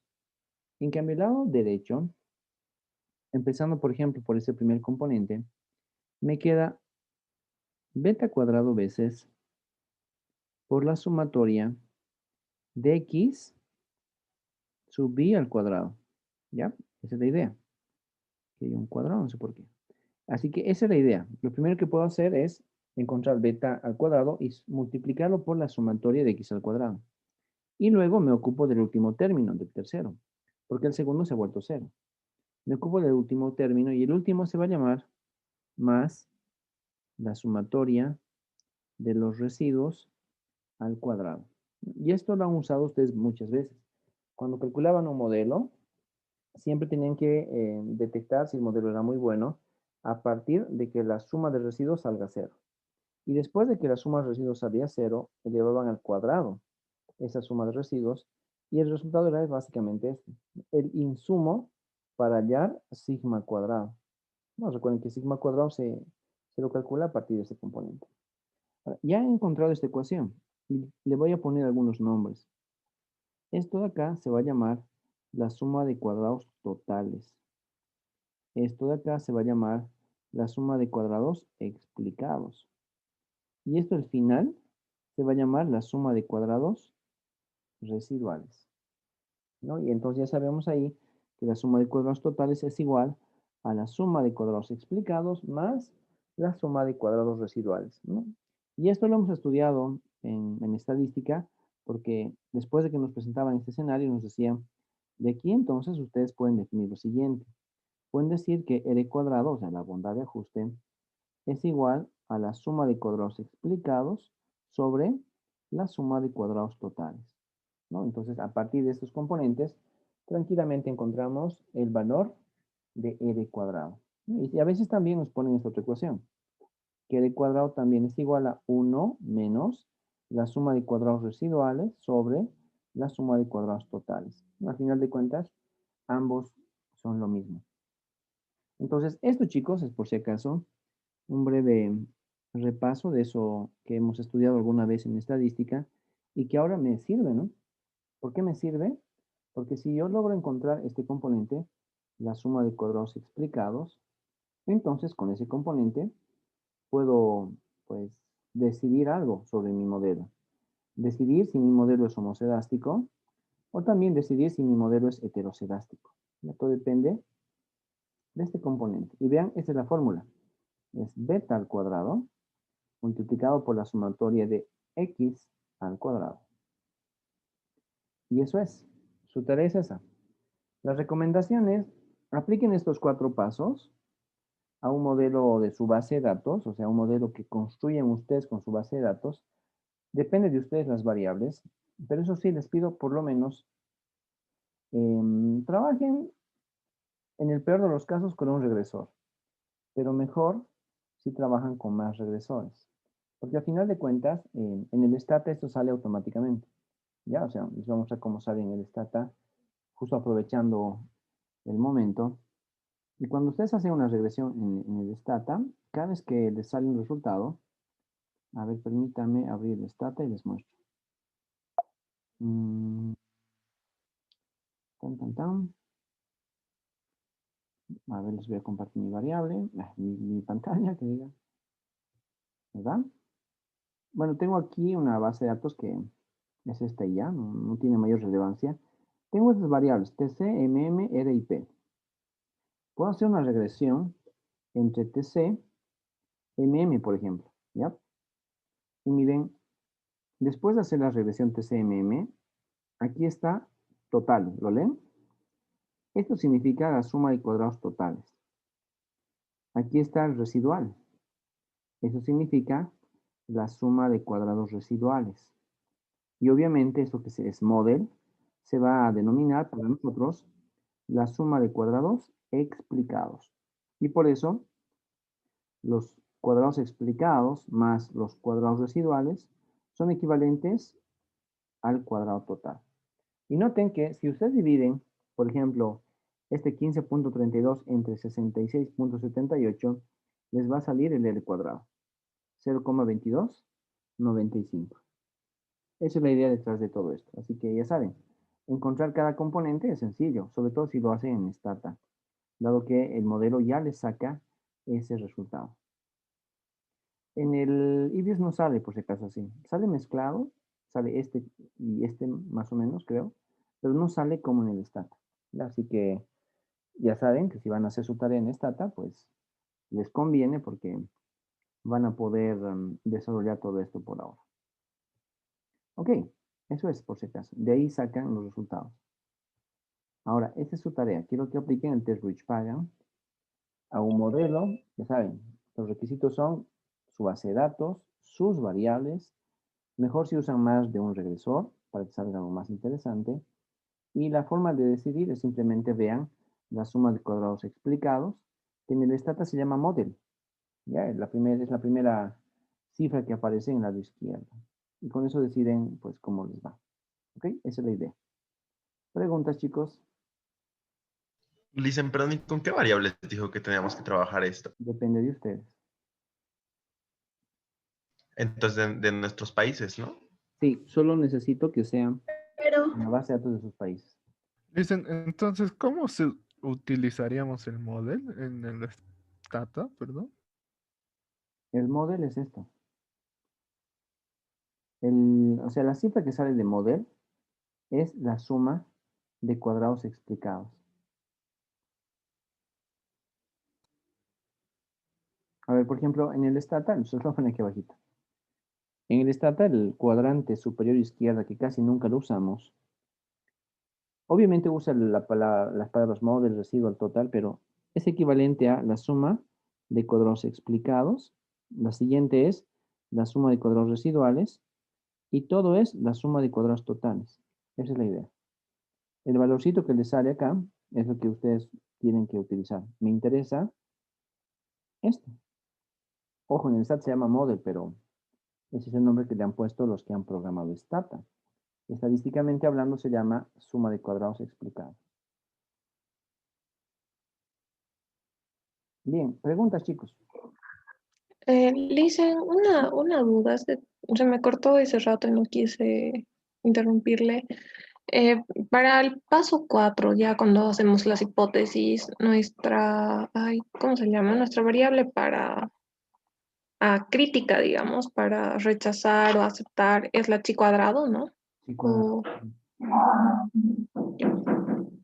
Es la chi está cuadrado bien. con las reglas de libertad.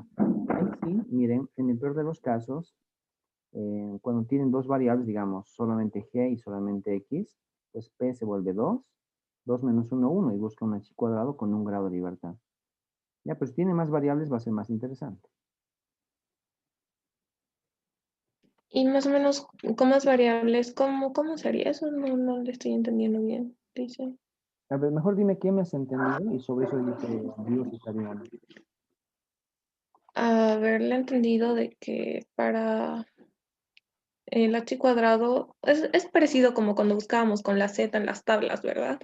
Solo Sí. que en las zetas buscas probabilidades y en este obviamente también, pero con los grados de libertad, Ah, ya, o sea, nunca has ¿verdad? usado el chi Porque es como cuadrado. si tengo una muestra de 10, mis grados de libertad son 9, digamos, y busco en mi Ajá. tabla, no sé, quiero 9 grados de libertad y un porcentaje o una probabilidad de tanto, digamos. Entonces busco y ese valorcito uso para Ajá. ver si rechazo o no mi hipótesis. Pero quería saber cómo se hace con más variables o es lo mismo. No sé. Es lo mismo, pero bueno, entiendo entonces que mejor les muestro una tabla chi cuadrado, ¿no? Tabla chi cuadrado. De hecho, siempre hay un montón, así que vamos a usar la primera que aparece. Es esta y la voy a agrandar.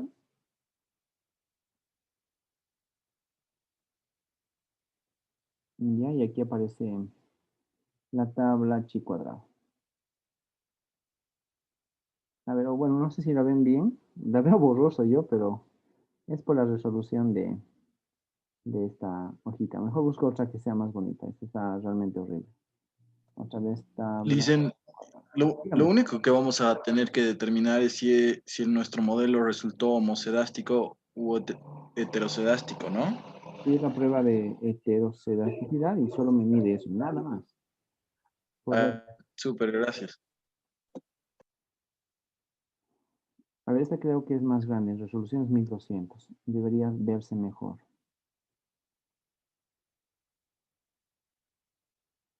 Ujú. Ya se ve mejor. Bien, miren, aquí están los grados de libertad. ¿Ve? O sea, la columna que ustedes ven acá son los grados de libertad. ¿Ya? Y básicamente el nivel de significancia que ustedes van a trabajar, les recomiendo el 5 por 0,05, que es el 95% de confianza, les recomiendo que usen esto. Es como cuando ustedes usaban la Z, tiene razón su compañera, o cuando usaban la T de Student también, ¿no? La Z, la T de Student, ustedes elegían un nivel de confianza. En este caso, la tabla chi cuadrado me sale para varios niveles de confianza. De preferencia, manejemos el común, que es 95% de confianza, que es equivalente a ese valor. Ahora, si me voy acá en mi ecuación, y ahí, como les dije, es el número de variables que vamos a utilizar. ¿Qué pasaría si mi ecuación es esta? La más simple, ¿no? Voy a poner una ecuación, aquí un costadito de color verde para que sea diferente, que es g en función de x. ¿Ya? ¿Cuántas variables tiene eso? Pues para este modelo que tiene dos variables, p es igual a 2. Ahora, si tienen g que depende de x1 y de x2, cuenten cuántas variables hay. Pues efectivamente P vale 3. ¿Ya? Entonces con eso ya sabes cuánto vale P, ¿verdad? A veces P vale 2, en el peor de los casos, y P puede valer 3, y así sucesivamente. Luego haces que G depende de X1, de X2, de X3, etcétera, y vas aumentando, ¿no? P ahora va a valer 4. Ya, esa es la idea. Cuentas 1, 2, 3, 4, P vale 4, reemplazas 4 aquí arriba, le restas 1 y sabes cuánto vale los grados de libertad. Para este modelo final, por ejemplo, este modelo con 4 variables, yo sé que los grados de libertad son 3, ¿no? Porque es 4 menos 1 vale 3. Entonces voy a buscar este valor de 3 en la tabla chi cuadrado. Me voy acá y busco, aquí está 3, ¿lo ven? A ver si no, a ver si se puede ampliar un poquito más. Ahí está, un poquito más. Creo que puedo marcar en la tabla, puedo anotar, ok. Voy a anotárselos a ver si se dibuja bonito. A ver qué tal se dibuja. Tengo aquí el valor este, que es 3, ¿no? Porque lo acabo de definir, es 4 menos 1 vale 3. Y les dije que voy a trabajar el 95%. Entonces, este es el valor de 95%. Pues buscan, cuál es el valor, y me sale 7.81, ¿verdad? Es igualito que la Z o la T de Student o la Fisher. Encuentro al 95% con 3 grados de libertad, el valor vale 7.81. Entonces, con ese valor en mente, 7.81, ahora los borro para que se borre la pantalla. 7.81, cierro esta. Bueno, ustedes no ven mi aplicación de dibujitos acá, pero ya vieron que sale 781. Me voy entonces acá y ya sé cuánto vale esto, ¿no? Eso vale 781. Y anotamos 7.81. Entonces, si la suma de cuadrados es menor a 7.81, tengo homoscedasticidad. Pero si la suma de cuadrados es mayor hoy que 7.81, y bueno, los demás decimales que estaban ahí, entonces tengo heterocedasticidad. Esa es la idea. Desde 781 para adelante tengo el problema. Y solo si es menor a 781, estoy con homocedasticidad. Eso es. Se encuentra lo mismo que la Listo, T, ya, solo que Lisa. con otra tabla diferente. Ok, ¿alguna otra pregunta, jóvenes? Listen, y en el Stata, o sea, para que le muestre SC y SCR, solo se ponía rec. Sí, solo regresión. Y con esos datos analizaríamos todo, ¿no? Ujú. Miren, o sea, Y tenemos que poner, o sea, paso por paso, como nos enseñó, o directamente decir si se acepta o se rechaza. paso por paso. Solamente son 4 pasos, chicos. Es el paso cuarto de decidir, ¿no? Paso por paso. Porque paso 1 es el modelo que ustedes están probando. El paso 2 es que generan la variable auxiliar, por si acaso. Eso es fundamental. Si ustedes no logran la variable auxiliar, no podrían hacer nada. A ver, en el stata, les muestro el stata. Miren, el comando que usé es rec. Rec o regres, depende de ustedes. Saben que igual el stata reconoce rec o regres de regresión. Le puse dos variables solo para hacer la prueba y me sale que esto es la suma de cuadrados explicados, la suma de cuadrados residuales, la suma de cuadrados totales, y solamente se fijan en esto, la suma de cuadrados. Sum of square. Es 15, 32 para este caso, luego 51, 45 y 66. Y de eso se trata nuestro escenario. Entonces, Lisen, comparando con, digamos, con este modelo, se podría decir que nuestro modelo es hetero, esto así, es, ¿verdad? Porque es 15 Sí, sí, es punto cierto. algo, ese punto es decimal, ¿verdad? Sí, sí, sí, correcto. Ay, En nuestro chi cuadrado, el ejemplo era 7.81, ¿verdad? Este es 15. Y como es sí, mayor que 7.81, entonces hay heterocedasticidad. Correcto. ay, gracias. A usted. ¿Alguien más, chicos?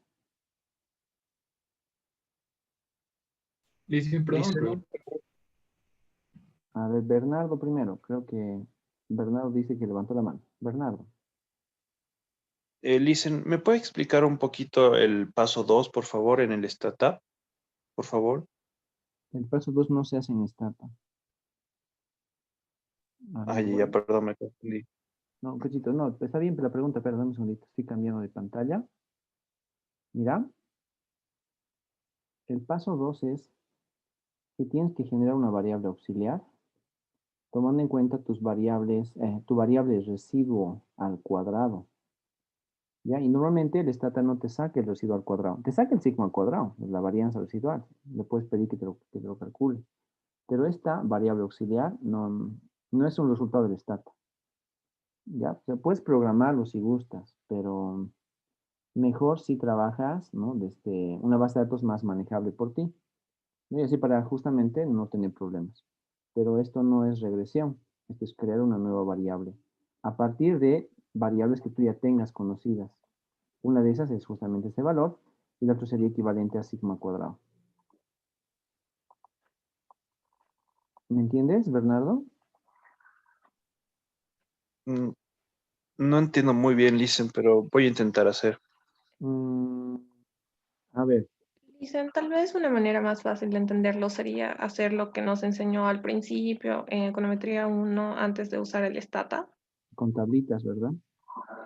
Sí, eso en Ujú. sí nos está pidiendo que hagamos esto, ¿verdad? Esto con tabla sale automáticamente. Ah, ya. Mm. Mayra, te escuchamos. Dice, pero si hacemos la tarea en Stata, directamente haríamos el paso 1 y directamente aplicaríamos las hipótesis, ¿no? No sería necesario generar la variable auxiliar. Tienes que O sí o generar sí la tenemos que variable hacer el auxiliar. paso 2 y 3. Es que si no generas la variable auxiliar, ¿cómo generas el paso 3? Ah, ya. O sea, bueno, aunque saquemos la regresión y la regresión tenga la suma de cuadrados explicados, igual tendríamos que hacer el paso 2 y 3. Siempre. Porque el paso 1 es Ya. regresión. El paso 1 es haga una regresión común y corriente. Pero con los resultados de su regresión, usted genere una variable auxiliar.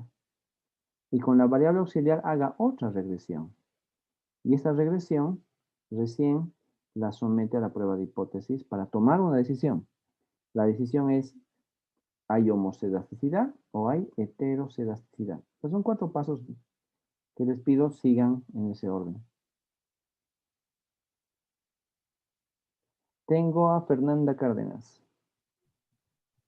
Sí, dicen, y o sea, para el paso 3 solo tendríamos que hacer una regresión con una de nuestras variables independientes, ¿no? Eso les dije, sí. Esta amarillita es su tarea. No van a usar las otras variables, solamente usen, por lo menos usen X. Ah, ya, ya ves.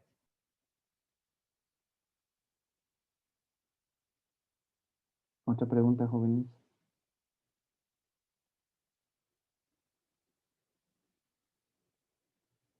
A ver, a veces cuando les doy esta tarea, muchos chicos se confunden y G lo suman.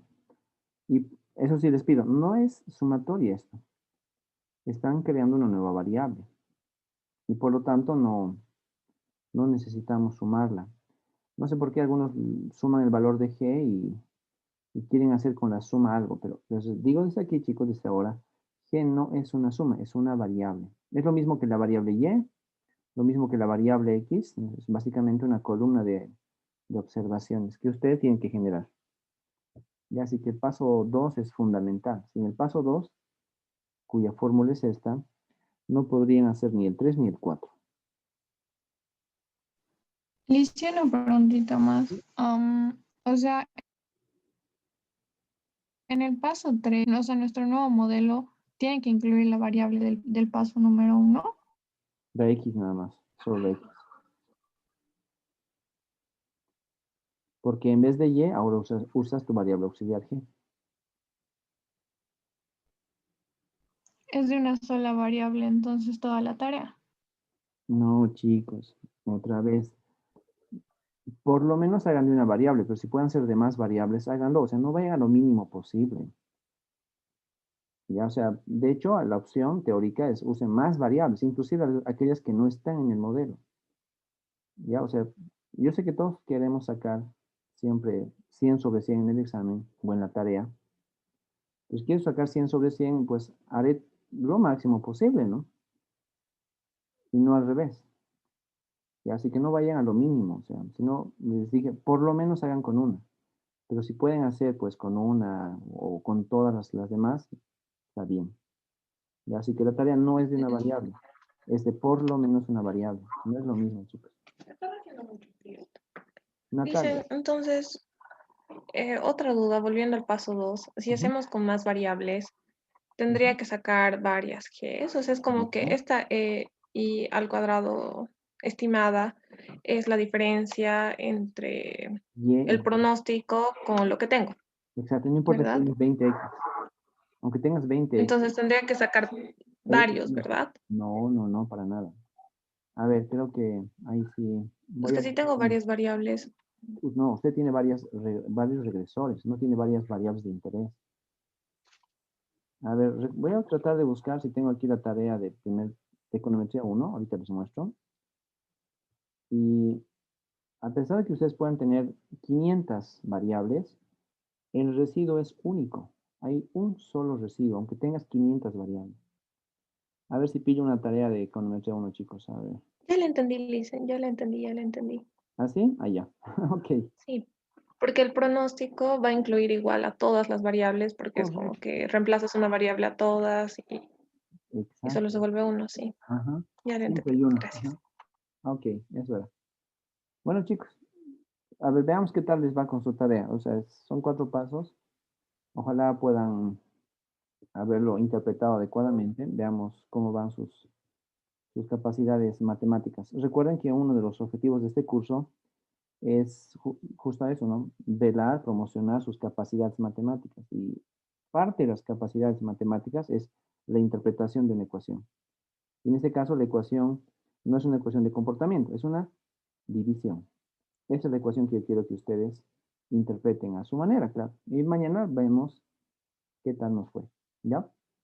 Chicos, por favor, para despedirse, estamos ya al pasar la hora. Pongan presente y nos vamos en el chat, por favor. Gracias. Te hice un favor.